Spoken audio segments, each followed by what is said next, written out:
from the email confirmation, you would just remove that and send. And now the project confirmation has been set. And another situation that might happen if a client wanted to submit extra samples or somehow through the receiving process you miss samples, you're able to add samples on that project page. List the amount of samples you want to add, the sampling date, and then the date submitted. And then change the analysis desired. Make sure turnaround time matches the other samples unless dictated otherwise by the client. Due date. And then you have to select your own lab location. It doesn't automatically generate it for you. And then sample volume.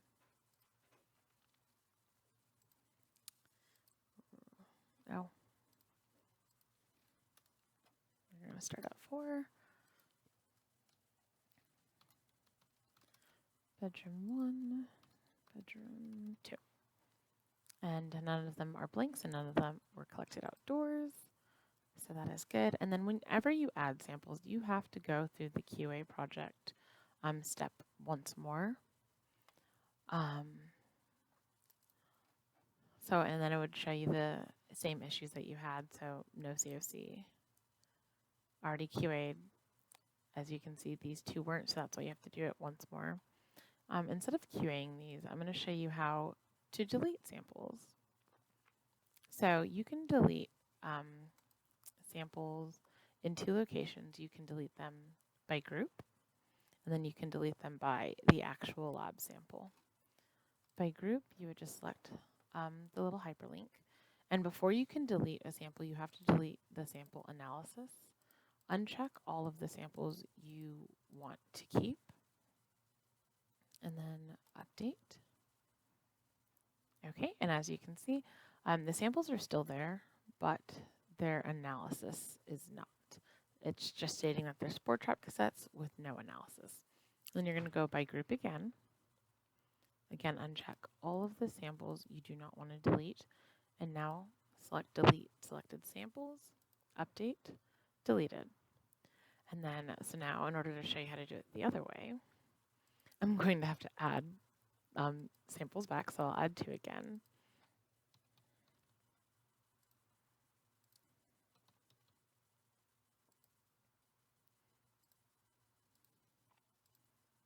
And then next day.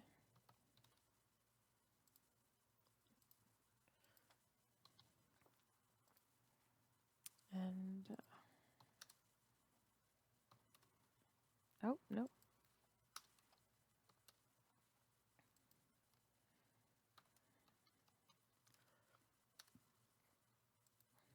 One and 2. Continue, perfect. And so now, going to select the sample type, and we're going to delete them this way. So again, you have to delete the analysis before you can delete any sample. So we're going to delete.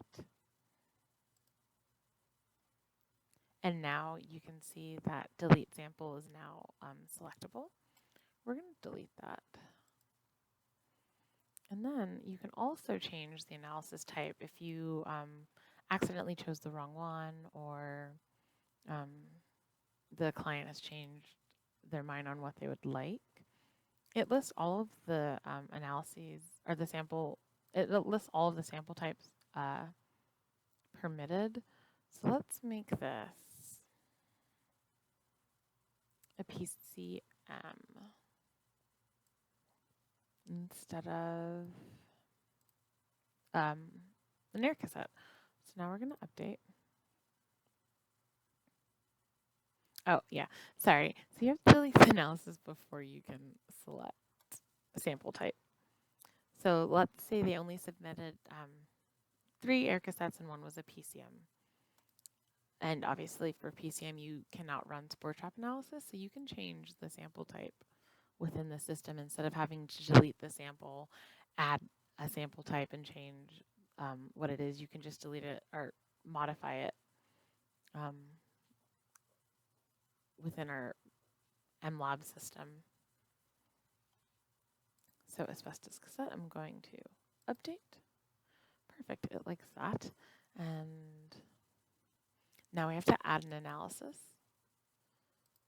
And it's going to be an analysis based on the fact that it's now a PCM cassette rather than a spore trap cassette. Next day. And we're going to make it our lab. And then we're going to return. And see, now you have to complete the QA project because there was a sample that did not go through the process. And you can see how it separates the sample types. So everything looks good. You would just go through the QA process and the sample would be logged in. Oh, another cool thing you can do here, you can add your project logs and project tasks. So let's say you needed to task the PM for any reason. You can do it via LabServe, but if you're already on the website, it's easier to do it on the project page. So you just add task. It automatically chooses the project manager for the client. And if for any reason, like the project manager was out sick or they were just out of the office on PTO, you can add other project managers and other regional managers and analysts that would need to receive the notification. So you would just go through, select them,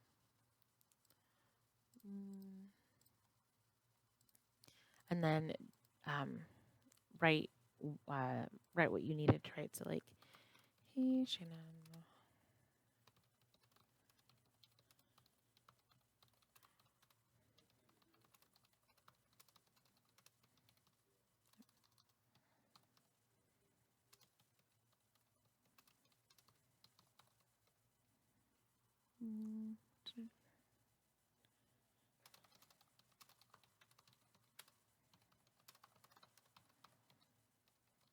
And then you would just update and everyone on this list would be notified. So, oh, and then also remember to do a subject just so it's easier for them to see what it's about before expired media. Something along the lines. So,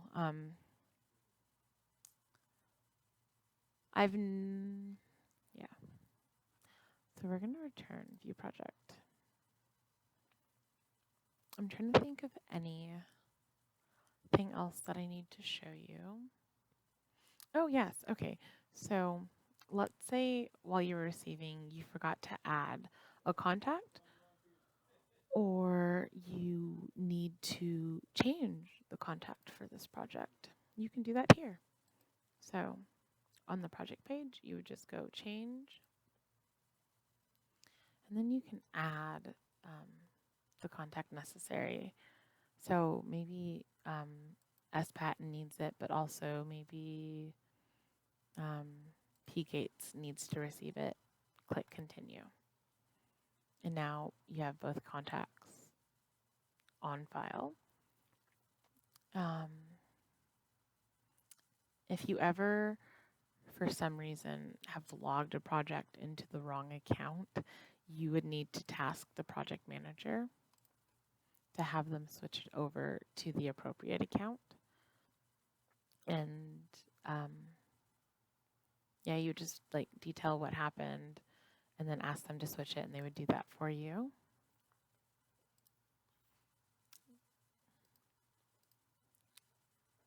And then normally in LabServe is where you upload your COC, but you can also upload it via your computer if you have it saved in your documents, or if the client has submitted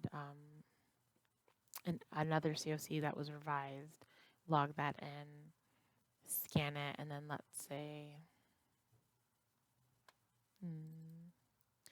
you wanted to add it. This is where you would do so. You just click on it, click add, and then you would have to say upload. If you just do this, it's not going to save. So make sure to click upload, and then it'll save it as a document.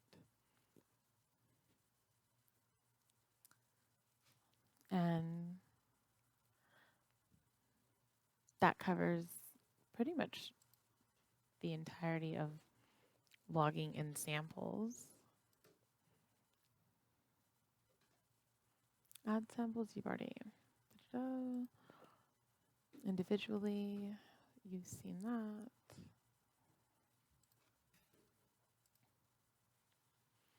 And then, so another thing that you can do is fill in the date sampled, submitted, received. You can do all of that on the by group page. Modify analysis if you need to change the turnaround time or change the analysis. You can do that. Delete, select. The by group page is really, really helpful. So I would utilize that whenever. This system is helpful too. You just have to, if you have like 50 samples, that might not be the most conducive route to take.